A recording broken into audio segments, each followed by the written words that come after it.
Hello everyone, সবাই কেমন আছো? আশা করি ভালো আছো। তো আবারও একটা নতুন ধরনের রেসিপি নিয়ে চলে আসলাম। তো এটা কি দেখতে পাচ্ছ, এটা কি বলো তো, তোমরা দেখেই বুঝতে পারছো, এটা হচ্ছে সোয়াবিন। এটা সোয়াবিনের প্যাকেট। তো আমি আজকে বানাবো সোয়াবিনের মুইঠা। তো দেখো বন্ধুরা, এটা আবার মেবি কি করে বানাই সেটাই তোমরা দেখো, সেটাই তোমাদের সঙ্গে শেয়ার করতে চলে এলাম। তো দেখতে থাকো। তো দেখো, আমি এখানে সোয়াবিন নিয়ে নিয়েছি কিছুটা। তো এটাকে আমি এবার একটু সেদ্ধ করে নেব।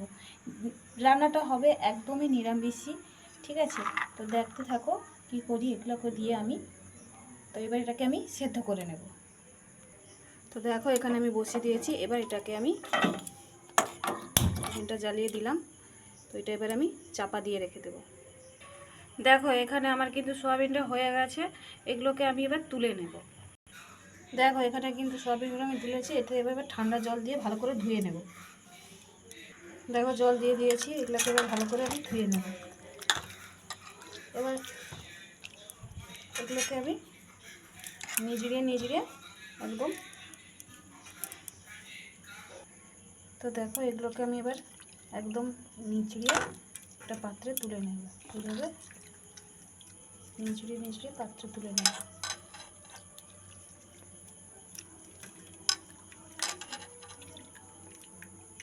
এইভাবে নিচড়িয়ে তুলে নেব। দেখো, এখানে আমি কিন্তু নিচড়িয়ে তুলেছি। এটাকে এবার আমি মিক্সিতে কিমার মতো একটু পেস্ট করে দেবো। একদম পেস্ট করব না, একটু দানা দানা ভাব থাকবে।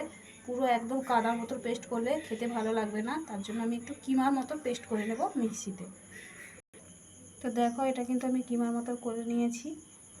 দেখতে পাচ্ছ আমার একটু হালকা জল জল ভাব রয়ে গেছে, আরও নিচড়ানোর দরকার ছিল। এতে এবার দিয়ে দেব আদা আর কাঁচা লঙ্কা দিয়ে দেব। এবার দিয়ে দেব জিরে গুঁড়ো।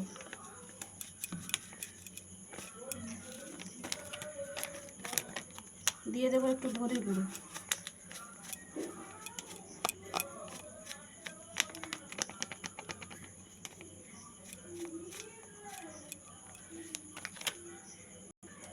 দিয়ে দেবো একটু লবণ।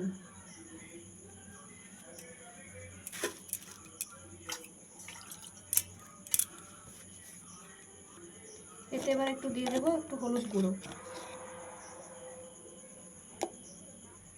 এবার এতে দিয়ে দেবো একটু বেসন।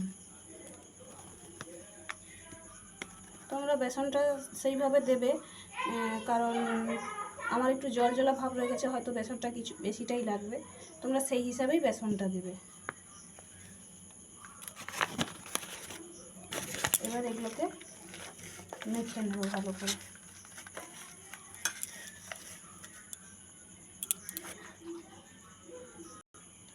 এইভাবে মেখে এইভাবে একটা শেপ তৈরি করে দিবে। এইরকমভাবে দেখো, এইভাবে একটা শেপ তৈরি করে নেবে তোমরা। যতগুলো হবে ততগুলো তৈরি করে নেবে। আমিও এইভাবে তৈরি করে নিচ্ছি। তো দেখো, এখানে আমি কিন্তু কড়াই বসিয়ে দিয়েছি। কড়াইতে এবার তেল একটু দিয়ে দেবো, যে এগুলো পুঁইঠাগুলো এবার একটু ভেজে নেব। একটু বেশি করেই দিয়ে দিলাম। তেলটা এবার আমি গরম হতে দেব। দেখো, এখানে কিন্তু তেলটা আমার গরম হয়ে গেছে। এবার আমি মুইঠাগুলো দিয়ে দেব। এইভাবে দিয়ে দেব।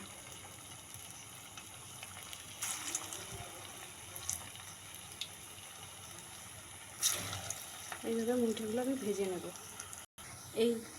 এইভাবে লাল লাল করে মুইঠাগুলো ভেজে নেব। খেয়াল করে দেখবে মুইঠাগুলো, দেখো আমার কিন্তু একটুও ফাটেনি, ঠিক আছে? যদি ফাটতো তাহলে এতে আরও একটু বেসন লাগতো। অনেকে ময়দা দেয়, তবে ময়দাটা দিলে খুব একটা ভালো লাগে না। তো বেসনটা দিলে খেতে ভালো লাগে। তো দেখো, মুইঠাগুলো আমার কিন্তু খুব সুন্দরভাবে একদম কোনো না ফেটেছে, কিছু হয়েছে, ঠিকঠাকভাবে ভাজা হচ্ছে। তো দেখো, এখানে কিন্তু আমার পুরো লাল লালভাবে ভাজা হয়ে গেছে। তো এগুলোকে আমি এবার তুলে নেব।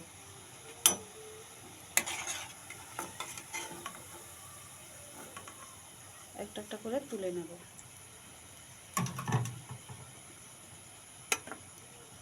তো দেখো, বাকিগুলো আমি এইভাবে ভেজে নেব।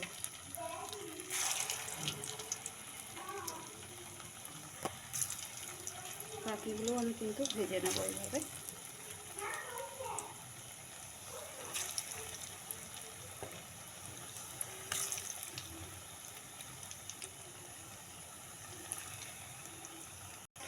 তো দেখো এখানের কিন্তু মুইঠাগুলো এখানেও খুব সুন্দরভাবেও ভাজা হচ্ছে, এক ফোঁটা ফাটেনি, আগেরগুলোও ফাটেনি, এগুলোও কিন্তু ফাটেনি, সুন্দরভাবে ভাজা হচ্ছে। দেখো এখানে কিন্তু মুইঠাগুলো আমার হয়ে গেছে, এবার তুলে নেব। দেখো এখানে কত সুন্দর মুইঠাগুলো ভাজা হয়ে গেছে, এগুলোকে এবার আমি রান্না করব। তো চলো কি কি দেই সেটাই দেখতে থাকো। দেখো এখানে মুইঠার জন্য আমি কিন্তু আলুগুলো কেটে নিয়েছি, এগুলোকে এবার আমি ভেজে নেব। দেখো এখানে আলুগুলো কিন্তু দিয়ে দিয়েছি ভাজতে, তো এবার এগুলো একটু লাল লাল করে ভেজে নেব। দেখো আলুগুলো ভাজতে দিয়ে দিচ্ছি, হালকা করে লাল লাল ভাব এসে যাচ্ছে।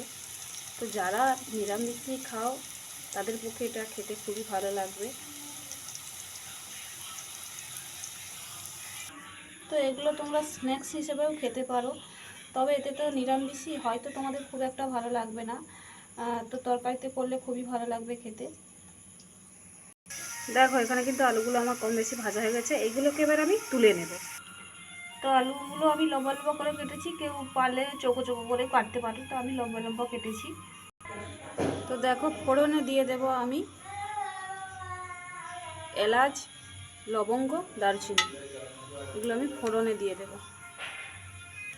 দেবো তেজপাতা, শুকনো লঙ্কা, আর একটু দিয়ে দেব হিং, অল্প করে হিংটা দিয়ে দেব। নিরামিষের সময় একটু হিং দিলে খুবই খেতে ভালো লাগে, রান্নার স্বাদটাও আলাদা হয়ে যায়।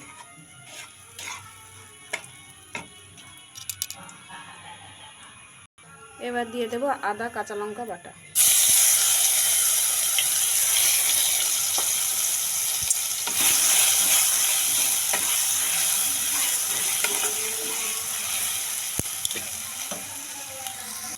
এবার দিয়ে দেব কেটে রাখা টমেটো।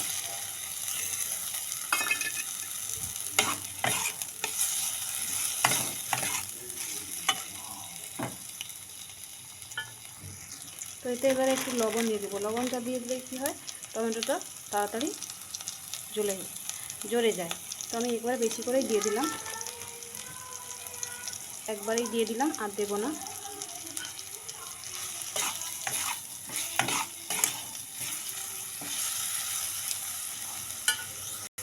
দেখো এতে আমি এবার হলুদ গুঁড়ো দিয়ে দেব।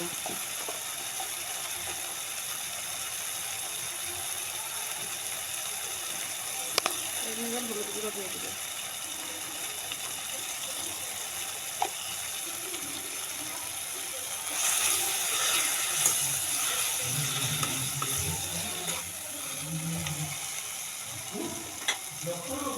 এতে আমি কালারের জন্য একটু কাশ্মীরি লঙ্কার গুঁড়ো দিয়ে দিচ্ছি।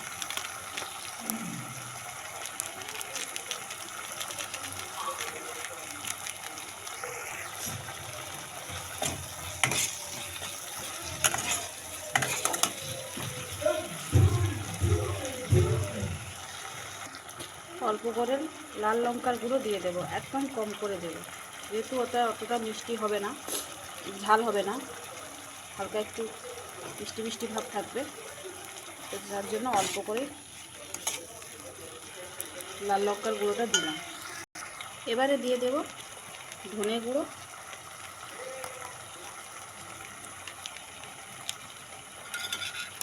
আর দিয়ে দেব জিরে গুঁড়ো।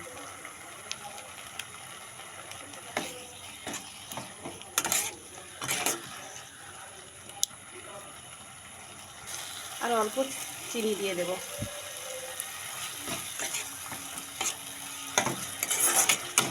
দেখো এখানে আমার কিন্তু মশলাটা কষাই হয়ে গেছে, এতে এবার আমি আলুগুলো দিয়ে দেব।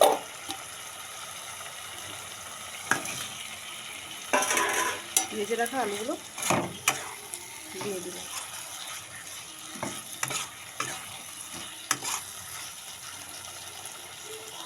দেখো এখানে কিন্তু আলুগুলো কষা হয়ে গেছে, এতে আমি এবার জল ঢেলে দেব।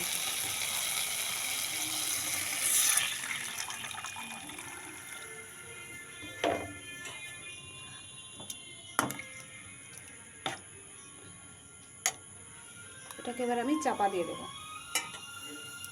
আলুটা সেদ্ধ হওয়ার জন্য চাপা দিয়ে দেবো। দেখো কম বেশি ঝোলগুলো হয়ে আসছে, এতে এবার আমি একটু কাঁচা লঙ্কা দুটো দিয়ে দেব, চিরা কাঁচা লঙ্কা দুটো দিয়ে দেব, দিয়ে আবারও চাপা দিয়ে দেব। দেখো এখানে কিন্তু আমার ঝোলটা হয়ে আসছে। এবার আমি এতে মুইঠাগুলো দিয়ে দেব।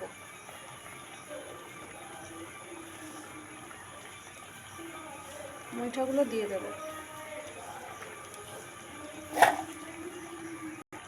তো দেখো এখানে আমি কিন্তু মুইঠাগুলো দিয়ে দিয়েছি। তো এবার এটাকে একটু হতে দেব, চাপা দিয়ে দেব। তো এতে আমি অল্প করে নামানোর আগে একটু ঘি দিয়ে দেব, অল্প করে একটু ঘি দিয়ে দিলাম।